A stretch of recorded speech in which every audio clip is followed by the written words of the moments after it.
mundo ng mga matitinding halimaw na. So siyempre yung mga personal protective equipment natin, na mga fall arrest systems po natin, dapat ma-inspect natin ng maayos, di ba? Lahat ng mga sira na, confiscate na natin, hindi na natin pwedeng ipagamit yan. Kasi delikado po yan, especially yung mga ganitong klase, which ito yung nag-hold sa atin sa workers natin if nalaglag yung manggagawa natin. Okay?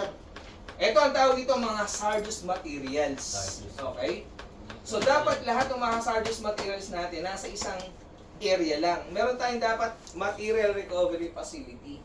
Di ba? Yes. Meron tayong solid waste management act. Nakahiwalay dapat yung nabubulok, hindi nabubulok, nabebenta, then the hazardous waste natin. Pagbulok. Okay? Eto, di ba? Dapat nakalagay lang yan dun sa ating mga hazardous waste material. Ito is nasabi ko sa inyo, asbestos.